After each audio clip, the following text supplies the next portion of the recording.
Guys, मैं चंदन कुमार, आपका अपना चैनल ट्रस्ट स्टडी पॉइंट पर स्वागत है। तो आप इस वीडियो को बिना स्किप किए हुए देखने का प्रयास करें ताकि आपको इस क्षेत्र में पहले दृष्टिकोण विकसित हो सके। तो जैसा कि मैंने पिछले वीडियो में बायोलॉजी पार्ट 4 लेकर के आए थे, आज उसी कड़ी को आगे बढ़ाते हुए बायोलॉजी पार्ट 5 लेकर के आए हैं और कुपोषण को हम लोग भली भांति समझने का प्रयास करेंगे। कुपोषण क्या है, कुपोषण उत्पन्न होने के कारण, इन तथ्यों पर भली भांति प्रकाश डाला जाएगा। तो आप अच्छे से समझने का प्रयास करें और सभी विद्यार्थियों के लिए ये वरदान सिद्ध होगा। तो आए बिना वक्त गवाए हुए आज का ये वीडियो स्टार्ट करते हैं, आज की क्लास शुरुआत करते हैं। तो कुपोषण, इस चीज को समझने के पहले, कुपोषण टर्म को समझने से पहले हम लोग को एक दो टर्म और भी समझना। मुख्य रूप से एक टर्म जो पोषण है, क्या है? पोषण, न्यूट्रिशन, है ना। पोषण, पोषण को समझना बेहद जरूरी है, उसके बाद ही हम लोग कुपोषण को समझेंगे। तो पोषण क्या है? पोषण एक वैसा जैव प्रक्रम है, एक वैसा लाइफ प्रोसेस है। पोषण एक वैसा जैव प्रक्रम है जिसके अंतर्गत हम लोग विभिन्न पोषक तत्वों को भोज्य पदार्थों के रूप में अंतर्ग्रहण कर उसका समुचित उपयोग करते हैं, है ना। विभिन्न पोषक तत्वों को जो शरीर के लिए बेहद अति आवश्यक होता है, उसे ग्रहण कर हम लोग उसका समुचित उपयोग करते हैं, तो इसे पोषण कहते हैं। पोषण सभी सजीवों के लिए अनिवार्य है। अगर पोषण न हो तो काफी मुश्किलें उत्पन्न हो सकती है, क्योंकि अगर हम खाना ही नहीं खाएंगे तो हमारे शरीर के द्वारा कोई भी कार्य संपादित सही तरीका से नहीं हो पाएगा, है ना। तो पोषण सभी सजीवों के लिए अनिवार्य है। पोषण सभी सजीवों के लिए अनिवार्य है। क्या है? पोषण सभी सजीवों के लिए अनिवार्य है। Nutrition is the compulsory for all living things. तो पोषण क्या है? सभी सजीवों के लिए अनिवार्य है। अगर पोषण सजीवों में न हो तो उनको शरीर निर्माता के रूप में पोषक तत्व प्राप्त नहीं होंगे और वो किसी भी कार्य को करने में सक्षम नहीं हो सकते। अगर हम खाना ही नहीं खाते हैं तो आप ही समझिए कोई काम कर सकते हैं? किसी प्रकार की कार्यविधि हमारे मस्तिष्क या तो शरीर द्वारा हो ही नहीं सकता। तो पोषण को हम लोग भली भांति समझने का प्रयास किया कि पोषण क्या है। इसी के अंतर्गत आते हैं संतुलित आहार। जब हम भोजन को मुख्य रूप से संतुलित आहार के रूप में ग्रहण करते हैं, जो पोषक तत्वों को हमारे शरीर की आवश्यकता होती है, उसी की रेशियो में जब हम भोजन को शरीर के अंदर प्राप्त करते हैं तो हमें सभी कार्य करने में अच्छे ढंग से प्रस्तुतिकरण शरीर के द्वारा ही उत्पन्न होता है और सभी कार्यों को हम अच्छे तरीका से संपादित कर पाते हैं।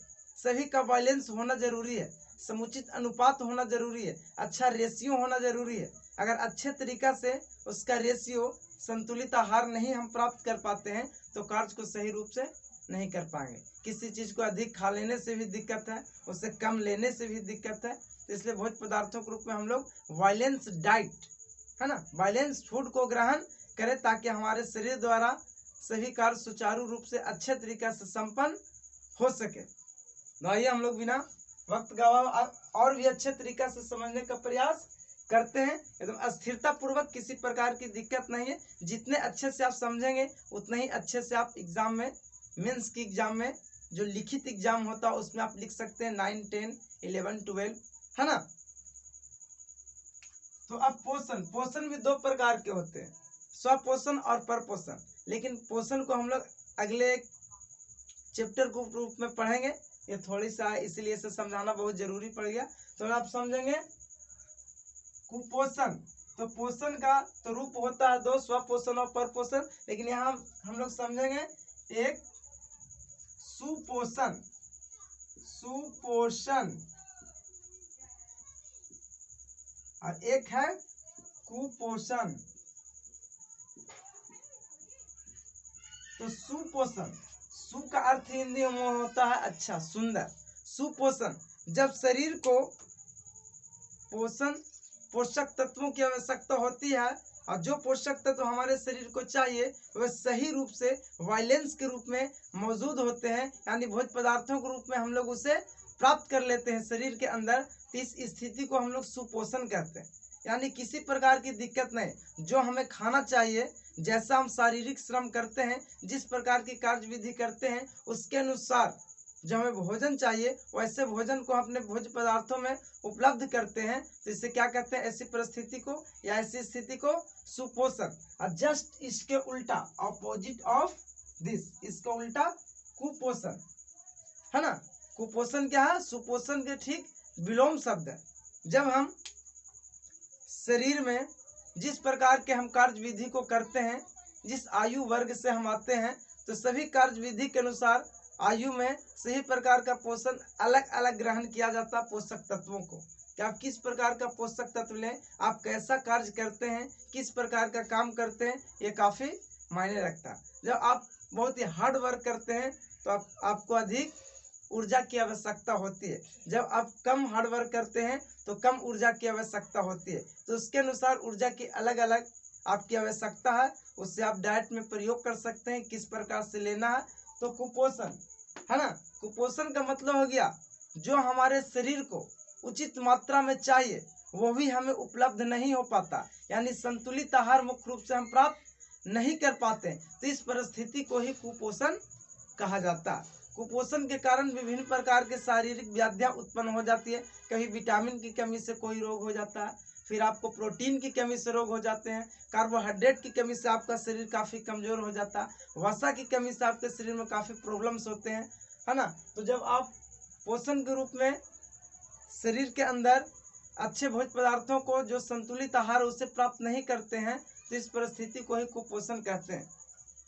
तो विकासशील देशों में कुपोषण के शिकार बहुत सारे लोग हो जाते हैं। बेचारा का पेट फेंक देता तो हाथ गोड़ सूखल साखल रहता, ये बहुत सारे दिक्कत होता, लंबाई कम होते हैं, बहुत लोग पतले दुबले हो जाते हैं, बहुत सारे दिक्कत वसा की कमी से, तो प्रोटीन की कमी से। तो कुपोषण के कारण, कुपोषण के कारण क्या क्या हो सकते हैं?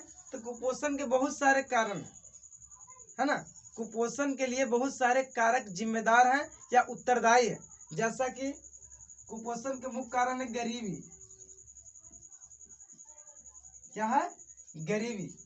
भारतवर्ष जैसे देशों में, विकासशील देशों में खास करके गरीबी एक ऐसी परिस्थिति है कि कुपोषण जैसी समस्या को जन्म देती है। गरीबी के कारण व्यक्ति अच्छे भोज्य पदार्थों को प्राप्त नहीं कर पाते हैं, बेचारे के पास पैसा नहीं हो पाते हैं, जिसके कारण वो सारी सामग्री को, खाने योग्य पदार्थों को तो ले लाते हैं, लेकिन जिसमें पोषक तत्व की प्रधानता होनी चाहिए, अच्छे क्वालिटीज होनी चाहिए, वो प्राप्त नहीं कर पाते हैं। अंडा, मांस, मछली वगैरह वगैरह जो और है, जो उचित रूप से जो हमें समय समय पर खानी चाहिए, वो उपलब्ध नहीं हो पाते। तो सबसे बड़े रीजन क्या है? गरीबी, है ना। गरीबी क्या है? कुपोषण का बहुत बड़ा कारण है। अब भारतवर्ष जैसे देशों में और भी बहुत ज़्यादा दिक्कत है। अफ्रीका और एशिया में कुपोषण से बहुत लोग बीमार होते हैं। सबसे ज़्यादा मृत्यु का दर है एशिया और अफ्रीका में, तो कुपोषण से ही।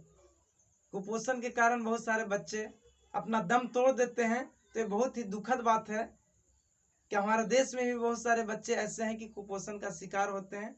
मुख्य रूप से यहाँ भी भोज्य पदार्थ के रूप में अच्छे पोषक तत्वों को हम प्राप्त नहीं कर पाते हैं। अगला है अशिक्षा, यानी शिक्षा का अभाव, लैक ऑफ एजुकेशन। शिक्षा का अभाव, शिक्षा के अभाव के कारण भी हम पोषक तत्वों को नष्ट कर देते हैं, इसकी महत्व को हम समझ ही नहीं पाते हैं, जिसके कारण बहुत सारे लोग पोषक तत्व को भोज्य पदार्थों के रूप में ग्रहण नहीं कर पाते हैं। अगला है आपका अज्ञानता।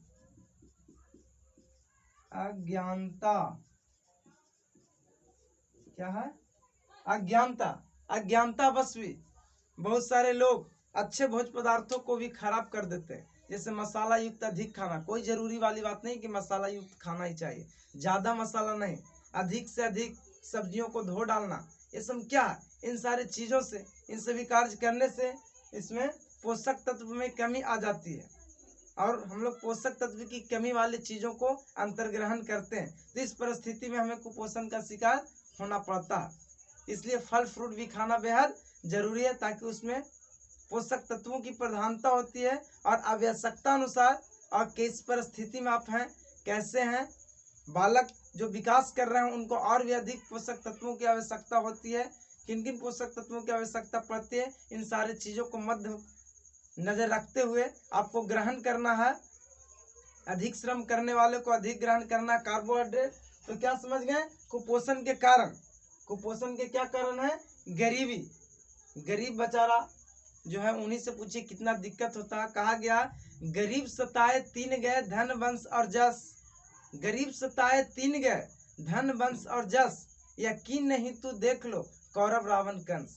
है ना, गरीब को सताने से तीन चीज हमेशा चला जाता है, धन, वंश और जस। इसलिए गरीब को मत सताइए।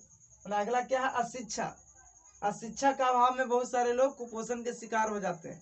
बेचारा के पास शिक्षा है ही नहीं, क्या बेचारा जाने कैसे खाना है, कब खाना है, कैसे चीजों को अधिक खाना चाहिए। एक है अज्ञानता। ज्ञान वही चीज हो गया, अशिक्षा ज्ञानता का घनिष्ठ संबंध है। तो इसे आप स्क्रीनशॉट ले लें और मैं लास्ट में कहूंगा कि आप मेरे चैनल को सब्सक्राइब करें, शेयर करें और बगल में आए बेल आइकन को जरूर दबाएं, ताकि इस चैनल से संबंधित सभी प्रकार का नोटिफिकेशन आपको प्राप्त हो सके। इसे स्क्रीनशॉट अच्छे तरीका से ले लें।